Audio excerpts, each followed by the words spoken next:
여러분, 제가 교회를 처음 갔을 때, 고등학교 2학년 때 교회를 처음 갔는데, 교회를 처음 갔을 때 복음서가 왜 4권일까 참 궁금했어요.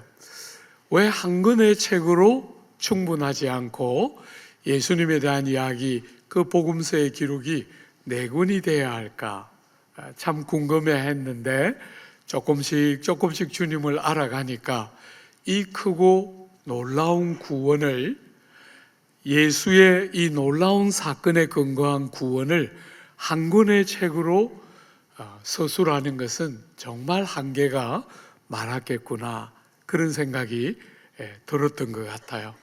정말 이렇게 다양한 앵글에서 예수님과 예수님의 그 귀한 사건을 조명하면서 구원과 예수 하신 일이 얼마나 복되고 영화로운지를 성도들이 알 수 있도록 굉장히 다양한 앵글을 가지고 주님의 사건과 주님을 이렇게 조명해야만 우리가 복음을 제대로 풍성하게 누릴 수 있구나 하는 것을 어느 순간부터 그렇게 깨닫게 되었던 것 같아요.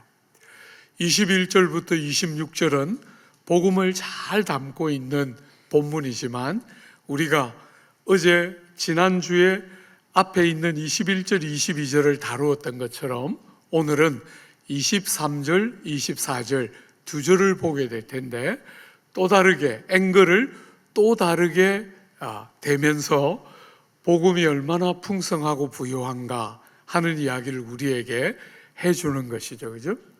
사람이 율법을 가지고, 도덕법을 가지고 아무리 최선을 다하고 노력해도 하나님 앞에 의롭다 하며 담대히 서는 일은 불가능하다.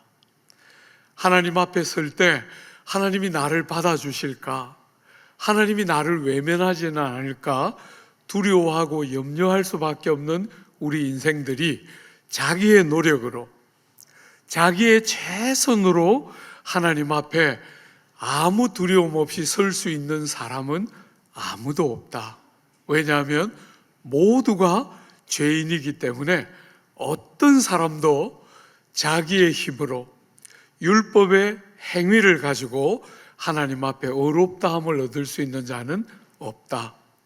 그렇지만 새로운 시대가 우리의 삶에 왔고, 이 새로운 시대는 이런 하나님의 의를 옷 입을 수 없는 이 어리석은 인생들에게 하나님이 우리를 위하여 의를 예비해 두시고, 때가 되자 그 의를 드러내셔서 우리에게 이루고 미치게 함으로 우리가 하나님 앞에 의롭다함을 받아 은혜의 보좌 앞으로 나아갈 때마다 두려움 없이 하나님의 이름을 부르고 하나님을 예배하고 하나님을 찬양할 때마다 담대하게 우리를 얼마나 기다리시고 우리의 기도를 얼마나 좋아하시고 우리의 찬양을 천사들의 노래와 비할 수 없이 하나님이 기뻐하시는 줄 딱 신뢰하고 담대하게 은혜의 보좌 앞에 나아가는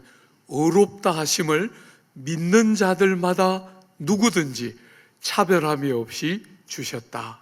이게 우리가 지난 시간에 보았던 복음의 요약이죠. 그죠?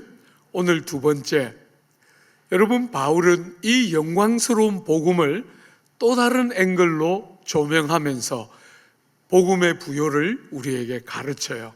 한번 보십시오. 오늘 바울이 주목하고 있는 주제가 뭔가? 23절입니다.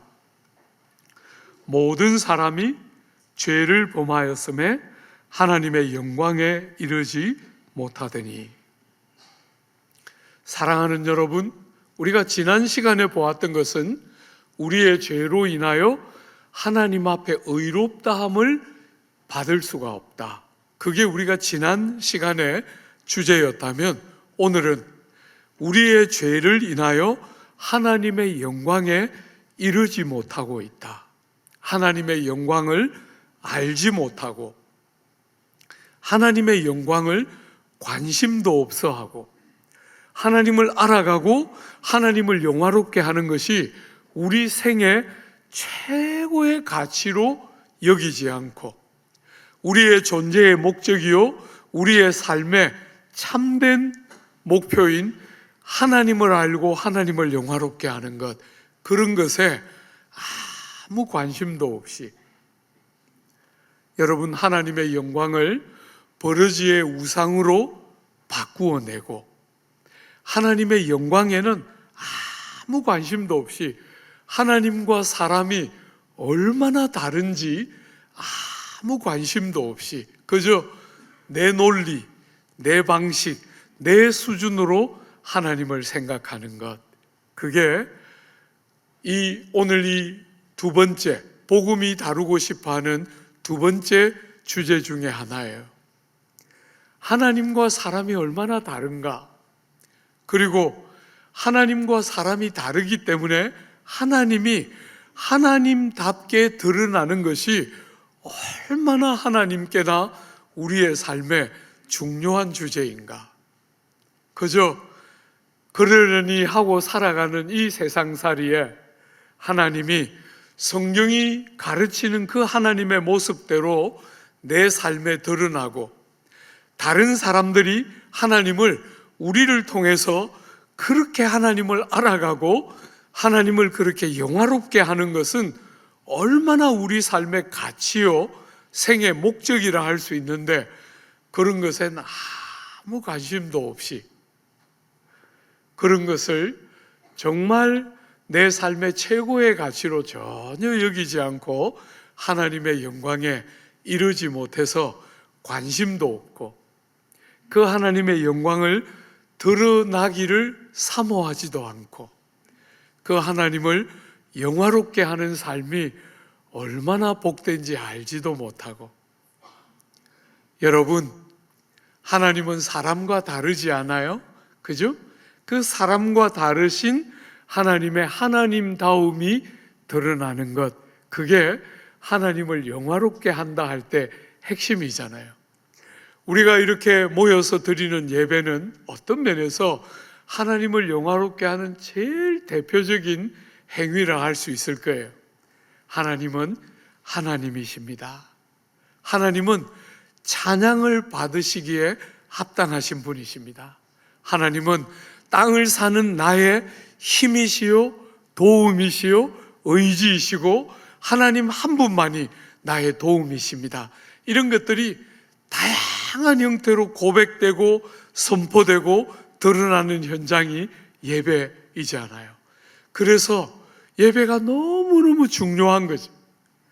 여러분이 누구든지 간에 예배를 스트레이트로 3번 빠졌는데 영적인 상태가 그대로 유지된다, 그런 사람을 저는 거의 못 본 것 같아요.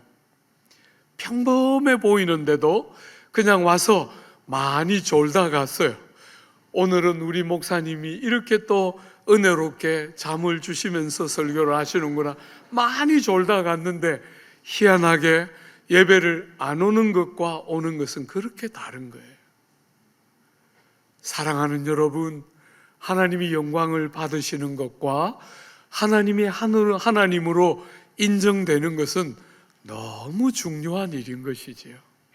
그런데도 사람들의 제일 큰 아픔은, 사람들의 제일 큰 어리석음과 질고 중에 하나는 하나님의 영광에 아무 관심이 없고 하나님의 영광에 이르지 못하고 그 하나님을 영화롭게 하려고 하지 않고 하찮은 우상으로 변질시키고 버러지 같은 모양으로 주님을 왜곡시키는 그 어리석은 일이 우리가 살아가는 이 땅에 너무 팽배해 있다는 거예요.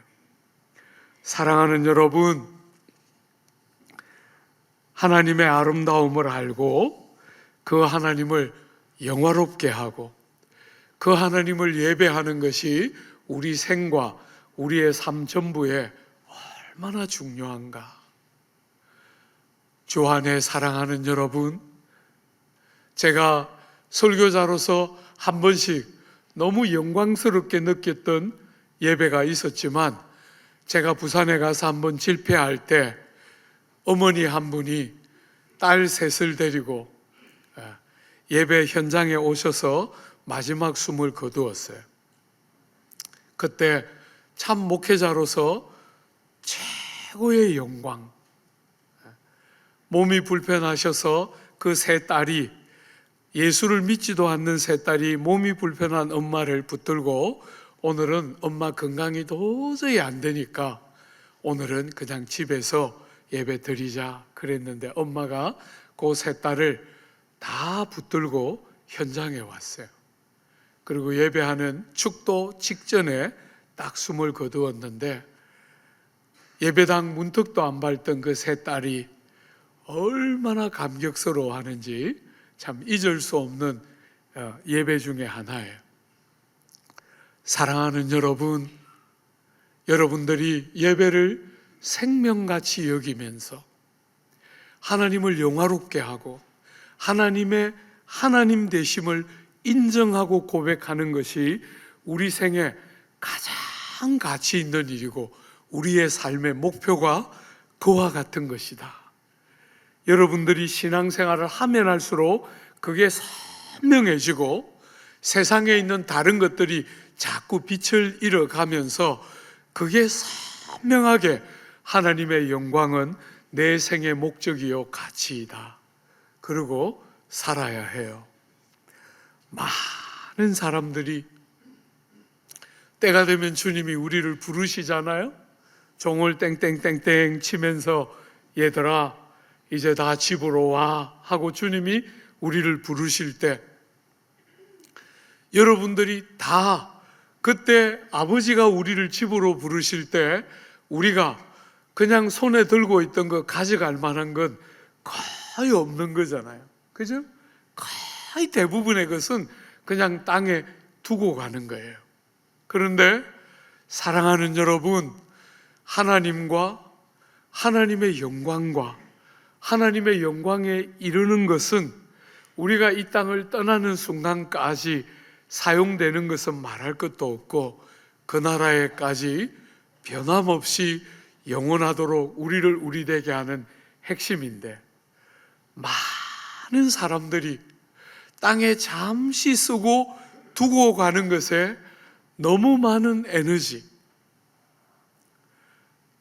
잠시 땅에서만 사용하고 그분의 종소리가 들려서 우리가 아버지의 집에 갈 때는 다 그냥 두고 가야 될 것들, 그냥 잘 쓰고 이 땅에 다 두고 가야 될 것에 너무 많은 에너지와 가치와 의미를 부여하며 사는 것을 보게 돼요. 사랑하는 여러분, 모든 사람이 한 사람도 예외가 될 것이 없이 죄로 말미암아 하나님의 영광에 이르지 못한다. 이게 세상을 보는 성경의 눈이에요. 여러분, 그런 세상을 향해서 하나님께서 하신 네 가지 일, 그게 오늘 본문 24절이 담고 있는 내용이에요.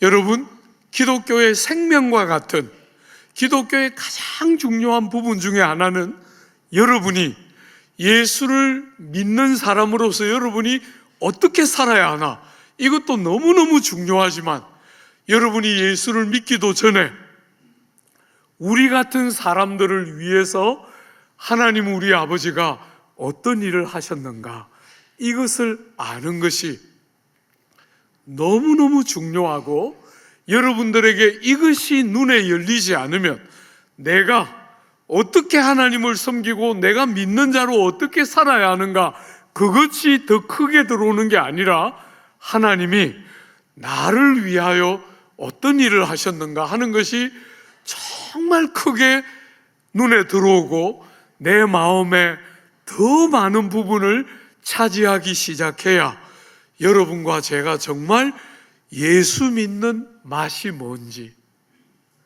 예수 믿는 복이 어떤 것인지를 알게 돼요.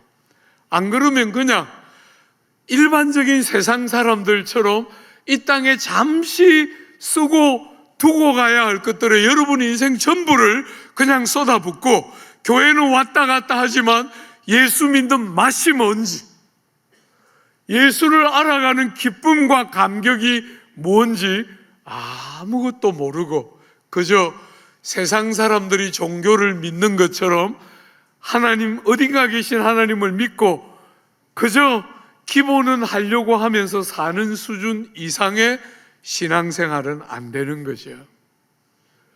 신앙의 핵심은 그런 우리를 위하여 하나님이 어떤 일을 하셨는가, 그리고 그게 얼마나 크고 복된가를 알아야 그때부터 여러분은 정말 제대로 예수 믿는 맛이 뭔지를 알고 우리가 하나님을 영화롭게 하는 것이 뭔지를 알고 세상을 살아가게 되는 것이죠. 네 가지가 등장하는데 문제의식을 갖고 한번 24절 같이 한번 읽어볼까요? 뭐가 네 가지인가? 24절입니다. 그리스도 예수 안에 있는 속량으로 말미암아 하나님의 은혜로 값없이 의롭다 하심을 얻은 자 되었느니라. 제일 먼저 성경에 한글 성경이 기록하고 있는 순서를 뒤집어서 제일 뒤에서부터 한번 볼까요? 제일 먼저 이런 우리를 위해서 하나님 우리 아버지 무슨 일을 하셨지요? 사랑하는 여러분, 의롭다 하심을 얻게 하셨다. 이 첫 번째예요. 그죠? 우리가 이미 지난주에도 한번 생각해 보았지만 다른 영역을 한 번만 잠시 봐요. 하나님께서 우리를 위하여 이 의를 마련해 두시고 믿는 자마다 차별 없이 의롭다 하심을 얻게 하셨다. 얻게 하셨다 하는 수동태에 여러분 주목해야 해요. 여러분이 능동적으로 추구하고 노력해서 얻은 의라고 말하지 않고 여러분이 수동태로 하나님이 하시고 여러분들이 얻은 바 된, 여러분들에게 전달된, 얻은 바 되어서 여러분의 것이 된 하나님의 의를 얻은 바 되었다. 이렇게 성경은 오늘 본문은 표현하고 있어요. 사랑하는 여러분, 여러분이 의를 얻은 바 되었다 할 때 여러분이 하나 오해하지 않아야 하는 것은 여러분이 의로운 존재가 되었다, 그런 뜻이 아닙니다.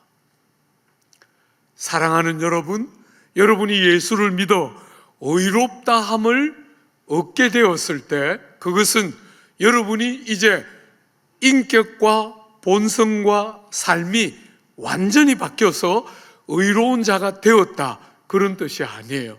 의롭다고 판단을 받은 것이죠. 그죠? 여러분의 신분과 여러분의 지위가 의로운 자로 여겨지는 거예요. 여러분이 의로운 자가 된 것이 아닙니다. 의로운 자로 여겨진 것이죠. 그죠? 하나님이 준비하신 의로 우리에게 적용시켜 주심으로 우리가 의롭다 판단받은 것이에요. 그렇게 판단받고 나면 그때부터 여러분과 저의 삶에 성령이 임하면서 우리의 삶에 은혜의 성령이 임하시고 의롭다 여김받은 그 의에 합당한 사람으로 성령과 말씀과 교회 공동체를 통해서 하나님의 의롭다 여김받은 사람으로 빚어져 가는 것이죠. 그죠?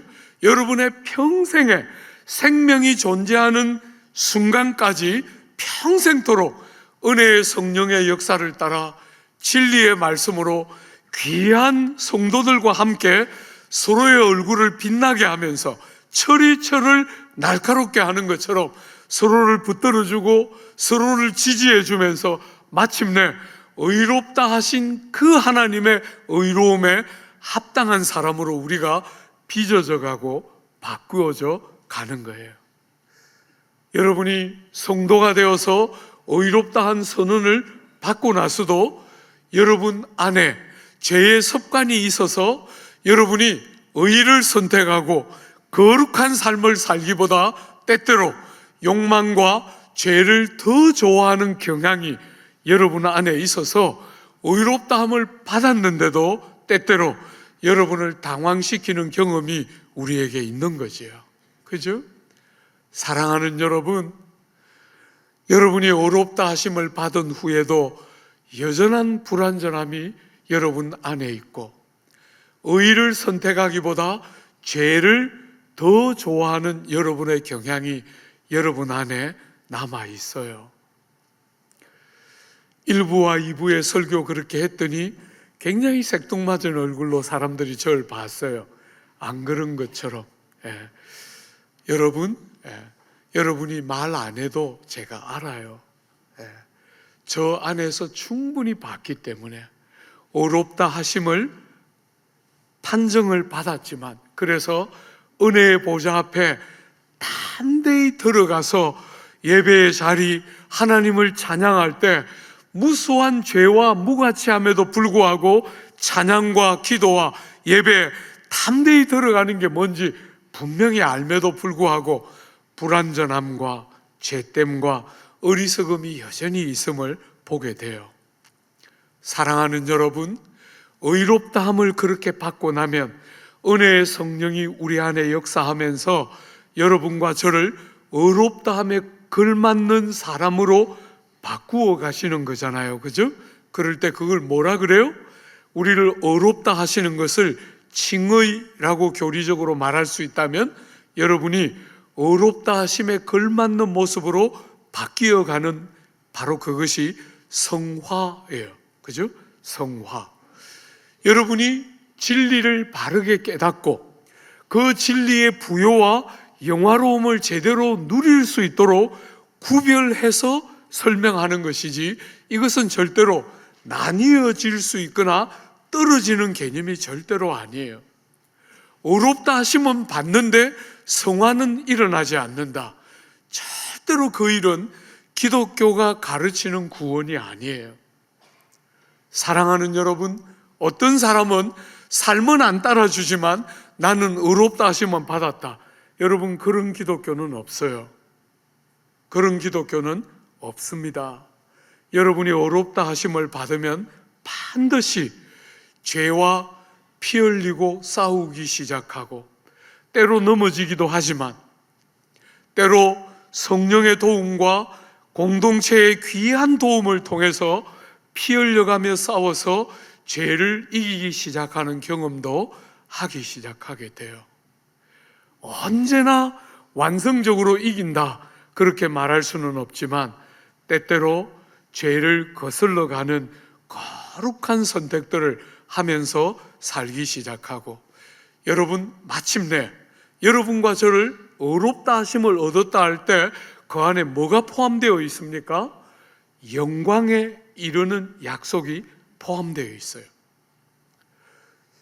여러분과 제가 예수를 믿어서 의롭다 하심을 받았다 이렇게 말할 때, 그 의롭다 하심을 얻는 것은 의만 용서함과 의만 얻는 것이 아니라 그리스도께서 십자가에 달려 돌아가시고 부활하심으로 하나님 보좌 우편에 앉으신 것처럼, 사랑하는 여러분, 여러분과 제가 주님이 영광을 얻으신 것처럼 우리도 영광에 이르게 되는 것이 구원이 데려가는 지점임을 한시도 잊어서는 안 돼요.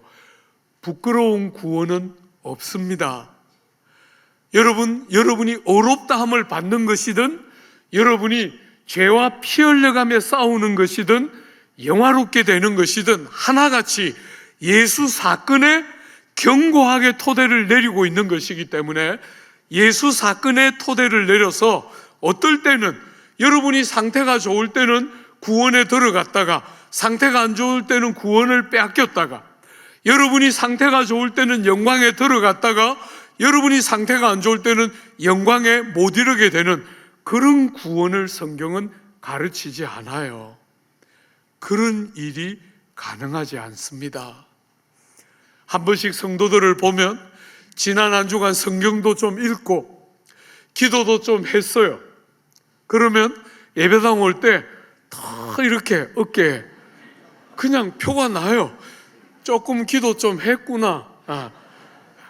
여러분, 기독교는 그런 종교가 아닙니다. 바보지요. 기독교는 그런 종교가 아니에요. 여러분이 지난 한 주간 동안 성경 좀 보고 나니까 오늘 예배당 들어가는데 좀 어깨에 힘이 들어가네. 여러분은 지금 기독교를 왜곡시키는 거예요. 그런 종교가 아닙니다. 기독교는. 사랑하는 여러분, 제대로 성경을 읽었든 읽지 못했든 여러분들은 하나님이 예비해 두신 의를 옷 입어서 하나님 앞에 믿음으로 담대히 서는 거예요. 여러분의 지난 한 주간의 삶을 근거로 예배의 현장에 나오는 게 아닙니다. 예수 사건에 근거해서 은혜의 보좌 앞에 담대히 나오고 우리를 의롭다 하신 그 예수 사건이 실패함이 없이 우리를 영광에까지 데려갈 줄 아는 것이죠. 사랑하는 여러분, 모든 사람이 죄를 범하였기 때문에 하나님의 영광에 이르지 못하는 것처럼 사람들이 예수를 믿으면 하나님의 영광에 이르러야 그게 제대로 성경이 가르치는 교훈에 합당한 것이잖아요.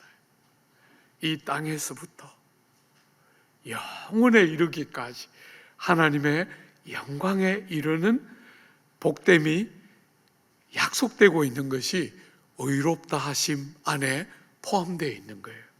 두 번째, 하나님의 이 의롭다 하심을 우리가 수동태로 하나님이 하시고 우리가 얻은 바 되었는데, 이 얻음에 두 가지 강조를 오늘 본문이 하고 있어요.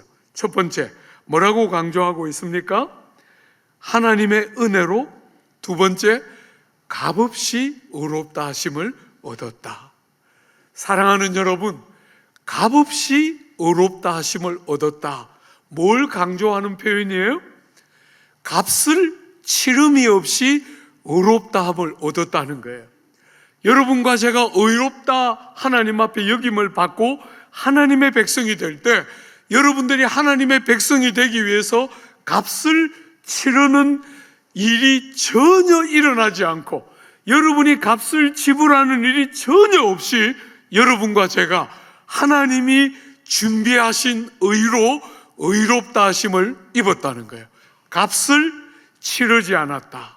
이게 하나님이 우리를 위하여 하신 두 번째 중요한 일이에요. 여러분과 제가 어떤 형태로든지 값을 지불한 일이 일어나지 않았다. 사랑하는 여러분, 제가 복음을 어떻게 하든지 설교해 보려고 몸부림치면서 살아왔던 목사로서 조국 교회를 생각할 때 많은 조국 교회 안에 있는 사람들이 고개를 끄덕이고 동의해요. 여러 번 들었기 때문에. 그런데 삶의 구체적인 자리에서 전혀 누리지를 못해요. 그게 무슨 말인지를 누리지를 못해요. 내가 값을 치르고 산 것이 아닙니다. 하나님이, 우리를 사랑하시는 하나님이 만세 전부터 우리를 위하여 주신 이 귀한 의롭다 하시는 은혜는 여러분과 제가 값을 치르고 산 것이 아니고 값 치름이 없이 우리에게 주어진 것임을 잊어서는 안 돼요.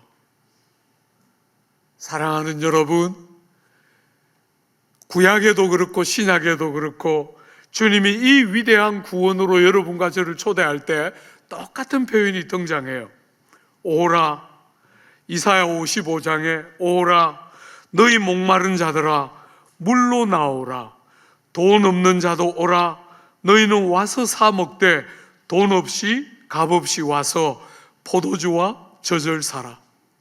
물로 오라 하고 초대해 놓으시고 결국은 뭘 주십니까? 젖과 포도주, 그 시대의 가장 귀한 음식을 물로 오라 그들을 초대하면서 돈 없는 자도 오고 값 없는 자도 와서 사 먹되 돈을 치르지 않고 사 먹는 거예요. 포도주와 젖을 돈을 지불함이 없이 사 먹는, 믿음으로 사 먹는 놀라운 초대를 이사야 55장은 하고 있는 거예요. 요한계시록, 신약의 제일 마지막 성경에 요한계시록, 그것도 제일 뒷부분인 22장에 가면 거의 비슷한 초대가 또 등장해요. 성령과 신부가 말씀하시기를 오라 하시는도다. 듣는 자도 오라 할 것이요 목마른 자도 올 것이요 또 원하는 자는 값없이 생명수를 받으라 하시더라. 여러분이 초대 응해서 오는 사람들은 이 목마른 자들이 다 물을 마시게 되는데 이 생명수 물은 값을 치름이 없이 마시는 생명수라는 거예요. 하나님이 우리를 위하여 우리에게 얻게 주시는 하나님의 의는 우리가 값을 치르고 사는 것이 아니에요. 세 번째, 여러분 오늘 하나님이 우리를 위하여 하신 이 귀한 일을 소개하는 세 번째는 하나님의 은혜로예요. 여러분이 바울의 서신을 읽으면 무려 100번 가까이, 100번 조금 못 되는 반복되는 표현으로 은혜라는 표현을 여러분은 곳곳에서 만나게 돼요. 하나님의 은혜로 값없이 의롭다 하심을 얻었다, 수동태로 표현하고 있어요. 여러분이 하나님의 은혜라는 것은 앞에 값없이는 값을 치르지 않았음을 강조하고 있으면 하나님의 은혜라는 이 은혜는 뭘 강조합니까? 일한 것이 없음을 강조하고 있는 거예요. 일하지 않았다. 나에게 이 하나님의 의가 얻어지는 바 되는 그 과정에 내가 일하거나 기여하거나 공로를 쌓은 것이 아무것도 없다는 거예요. 사랑하는 여러분, 하나님이 우리를 의롭다 하실 때 그 의는 하나님이 그리스도 안에서 우리를 위하여 마련해 놓으신 그 의는 여러분이 돈을 치르고 산 것이 아니고 여러분이 뭔가를 기여하거나 뭔가 일을 해서 공로로 싹스로 얻은 것이 아니고 은혜로 값없이 여러분과 저에게 얻은 바 된 하나님의 의가 이 시대에 우리에게 임하게 되었다. 성경은 그렇게 말하고 있는 거예요. 여러분 가운데 어떤 분들은 말하고 싶을 거예요. 목사님, 내가 신앙생활 하면서 그래도 수고하고 애쓰고 살고 있어요. 믿음으로 값주고 사지 않았다 말하지만 나는 그래도 정말 수고하면서 정말 애쓰고 노력하면서 이 길을 왔는데 왜 값없이 은혜로 얻은 거라고 강조할까요? 여러분, 자녀를 길러보신 분들은 다 경험하는 거잖아요. 그죠? 자식들을 우리 배로 하나님이 생명을 주신 것 너무 감사해서 그 자식들을 기를 때 안 먹고 안 입고 안 자고 얼마나 수고하면서 길러놓는데 이 자녀들이 나이를 먹고 조금씩 자라가면 부모 마음을 헤아릴 만도 한데 희한하게 자식은 자식이에요. 그 녀석들이 20살이든 30살이든 자식은 자식이에요. 그죠? 이 녀석들이 부모에게 이야기해요. 엄마, 나도 할 말이 있어요. 진짜 그것을 그냥 창문 열고 던져야 되는데 자식들 길러놨더니 기껏 한다는 말이 나도 할 말이 있어요. 여러분, 부모가 다 불완전하잖아요. 여러분이 특별히 아이를 낳고 기를 때 전부 초보 운전수로 뭘 해본 게 아닌 처음 가는 길을 여러분도 다 갔기 때문에 서툴고 많은 부족이 있잖아요.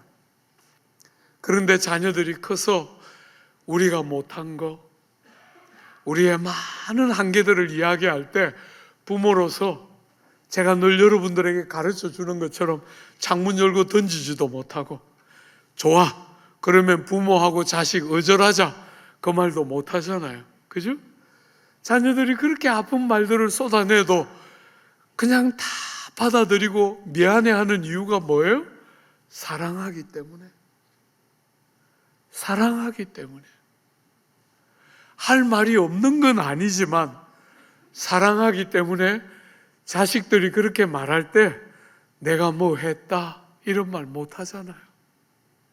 수고가 없었던 게 아닌데 많은 수고가 있었는데 그 수고가 수고라고 말할 수 없는 것은 사랑하기 때문에 수고라고 여기지 않고 했기 때문에 자식들이 그렇게 말할 때 그저 미안할 뿐이잖아요. 사랑하는 여러분, 우리가 예수 믿으면서 편하게 믿은 것은 아니지만, 우리의 삶에 수고가 없었던 것은 아니지만, 여러분, 하나님의 그 귀한 사랑에 비하면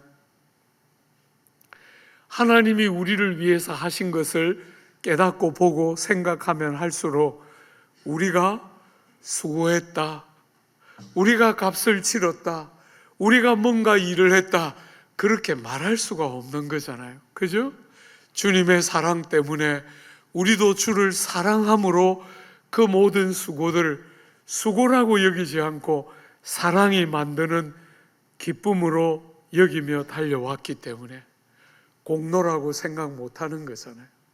그게 무슨 자격을 구성하는 거라고 생각하지 않는 거잖아요. 사랑하는 여러분, 값을 지불했다고 생각하지 않는 거잖아요.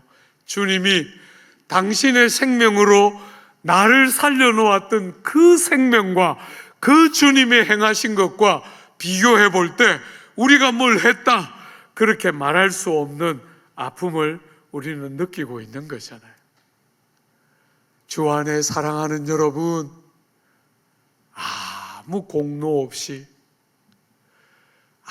아무 기여 없이, 아무 일한 것 없이, 이렇게 터무니없이, 이렇게 모자라고, 이렇게 허물투성인 여러분과 저를 하나님이 은혜로 값없이 의롭다 하심을 얻게 하셨다. 사랑하는 여러분, 마지막 네 번째, 이 놀랍고 이 위대한 일이 우리에게 가능하기 위해서 하나님이 놀라운 일을 하셨는데, 만세 전에, 여러분과 제가 깨닫기도 전에, 우리가 우리의 모습이 어떤지를 제대로 볼 수도 있기 전에, 만세 전에 하나님 우리 아버지가 마음속에 한 계획을 갖고 있는 거잖아요. 그게 뭡니까? 아들 하나님 위에 우리의 모든 죄짐을 다 옮겨놓고, 아들 하나님 위에 우리의 죄로 말미암는 모든 형벌과 진노를 아들 하나님 위에 십자가에서 다 쏟아부어서 그 아들 하나님을 통해서 아버지 하나님이 우리를 위하여 하신 그 놀라운 일 때문에 이 모든 일들이 우리에게 가능하게 일어났다, 이렇게 복음은 말하고 있는 거잖아요. 여러분들이 복음을 들을 때마다 복음은 끝없이 은혜로 값없이 우리에게 구원이 주어졌다, 이렇게 말하니까 우리가 의롭다 함을 받는 것은 우리의 노력이나 공로나 수고가 아니라 값없이 은혜로 그저 우리에게 주어졌다 그러니까 사람들은 자꾸 하나님이 우리와 얼마나 다른지를 모르고 우리 방식으로 생각하는 거예요. 구원이 값없는 것처럼, 구원이 아무짝에도 쓸모없는 형식적인 논리에 불과한 것처럼 사람들은 값없다 그러니까, 은혜로 말미암아 주셨다 그러니까 아무짝에 쓸모없는 것인 것처럼 그렇게 자꾸 오해해요. 우리가 살아가는 세상에 우리에게 거저 주는 것은 사실 안 줘도 되는 것을 거저 줄 때가 많잖아요. 사랑하는 여러분, 그 연장선에서 복음을 그렇게 바라본다는 거예요. 여러분과 저는 정말 값을 치르지 않았어요. 우리가 값을 치른 것이 아닙니다. 우리가 일을 한 것은 정말 아닙니다. 그런데 복음이 말하는 건 뭐예요? 여러분이 일하지 않고 내가 값을 지불하지 않았기 때문에 값싼 것이 아니고, 하나님께서 하나밖에 없는 아들 하나님 위에 우리의 모든 죄짐을 다 맡기시고 아들 하나님의 헤아릴 수 없는 가치를 지불하시고 여러분과 저를 사셔서, 여러분과 제가 지불할 값이 없는 이유는 그분이 그리스도를 통해서 우리의 죄에 대한 값을 치르셨기 때문에, 우리가 더 이상 치를 값이 없는 것이지 값싼 것이기 때문이 아니고, 엄격하게 말하면 여러분이 치를 수 없는 값진 것이기 때문에, 여러분이 어떤 것으로도 치를 수 있는 값이 아니었기 때문에 하나님이 아들 하나님의 생명으로 대신 값을 치르시고 여러분과 저를 그 죄와 죄의 모든 형벌과 비참을 다 구주를 통해 대신 지불하심으로 우리를 자유케 하시는 것, 그게 성경이 말하는 구원의 도리예요. 여러분, 오늘 본문은 그걸 뭐라고 표현했습니까? 그리스도 예수 안에 있는 속량. 여러분, 하나님이 우리를 위하여 하신 일의 핵심 중에 하나는 그리스도 예수 안에서 속량이 일어났다는 거예요. 하나님이 그리스도 예수를 통해서 여러분과 제가 지불해야 될 값을 대신 치르는 속량이 일어났다는 거예요. 여러분, 여기 속량이라는 단어는 두 가지가 합쳐져 있는 단어인데, 하나는 값을, 완전한 값을 지불하다라는 의미가 들어있고, 두 번째는 값이 완전히 지불되었기 때문에 자유케 하다. 더 이상 노예로 팔려 있는 자리에 머물러 있지 않거나 더 이상 빚을 갚을 수 없어서 감옥에 갇혀 있는 상태로 머물지 않고, 값이 완전히 지불되었기 때문에 감옥으로부터 나오고 종된 데서부터 자유케 됨을 얻는 이 두 가지 개념이 합쳐져 있는 것이 속량이란 단어의 뜻이에요. 하나님이 어떤 일을 하십니까? 하나님이 그리스도 예수 안에서 여러분과 저를 위하여 완전한 값을 지불하시고, 여러분과 저는 어떤 값도 치름이 없이 은혜를 통해서 하나님이 우리에게 주시는 의를 아무 값지불함도 없이 은혜로 그저 얻어 의롭다함을 얻는 자가 여러분이고 저가 되었다고 말해요. 여러분, 요한복음에 보면 주님이 사랑하시는 나사로가 병들었다는 기별을 듣게 돼요. 그때 주님은 일부러 며칠을 머무시고 바로 서둘러 나사로의 집으로 가지 않으세요. 그리고 며칠 후에 그 집에 가서 울고 있는 슬픔이 가득한 그 사람들을 보면서 나사로가 죽은 것이 아니라 잔다 하시면서 무덤에 돌을 옮겨 놓도록 말씀하세요. 그때 누이였던 마르다가 주님께 말해요. 죽은 지 나흘이 되었으므로 냄새가 나나이다. 여러분, 그렇게 말하는 마르다를 향해서 주님 말씀하셨어요. 네가 믿으면 하나님의 영광을 보리라. 사랑하는 여러분, 모든 사람들이 죄로 말미암아 하나님의 영광에 이르지 못하고 사망 아래 다 굴복하고 사람이 죽으면 다 슬퍼하면서 그렇게 울고 있는 그 사람 한가운데 서서 네가 믿으면 하나님의 영광을 보리라. 사망이 지배하는 것 같은 이 땅 한가운데를 뚫고 우리의 삶 속으로 찾아오신 하나님의 영광을 네가 믿으면 하나님의 영광을 보리라. 그렇게 말씀하셨어요. 사랑하는 여러분, 고린도후서 귀한 하나님의 말씀은 이렇게 우리에게 말하고 있어요. 고린도후서 4장에 보면 어두운 데서 빛이 비치리라 하시던 그 하나님이 예수 그리스도의 얼굴에 있는 하나님의 영광을 아는 빛을 우리 마음에 비추셨느니라. 여러분, 모든 사람이 하나님의 영광에 이르지 못했는데 예수 그리스도의 얼굴에 있는 하나님의 영광을 아는 빛이 우리의 마음에 그리스도 사건과 함께 비치기 시작했다는 거예요. 하나님의 영광을 전혀 무관하게 살아가던 우리의 삶에 우리의 마음 한중심을 뚫고 하나님의 영광의 빛이 비치기 시작했다는 거예요.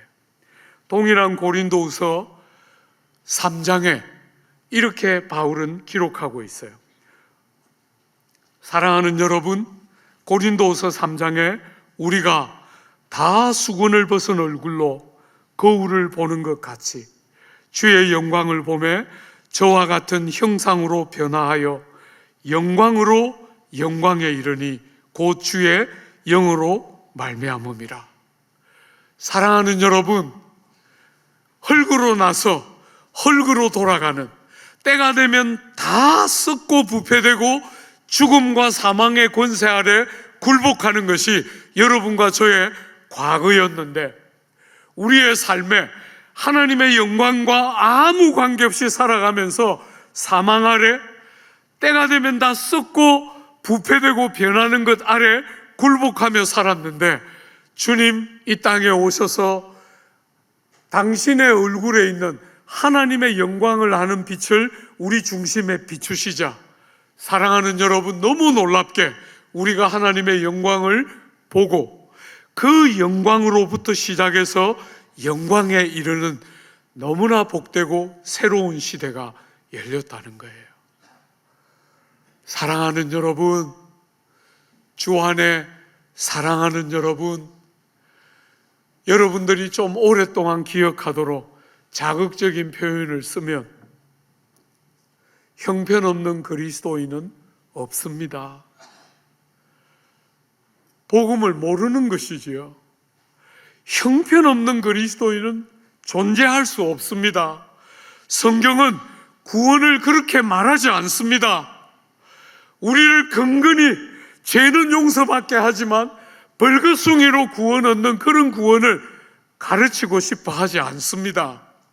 사랑하는 여러분, 죄를 용서하시고 우리를 의롭다 하실 뿐 아니라 우리를 그 의롭다 하심에 걸맞은 의로운 자로 빚어가시고 마침내 그리스도와 함께 영원한 영광에 이르게 하는 게 성경이 가르치는 구원입니다. 사랑하는 여러분, 한 사람도 이 시대 사람들이 쉽게 말하는 형편없는 그리스도인 그런 자리에 있지 않고, 이 귀한 복음 예수 사건이 우리를 꼭 데려가고 싶어하는 영광으로 시작해서 영광에 이르게 하는 복된 은혜가, 그 구원의 영광이 여러분 모두의 삶에 한 사람도 빠짐이 없이 이르게 되는 복됨과 영광 있게 해주시기를 기대하고 축복합니다.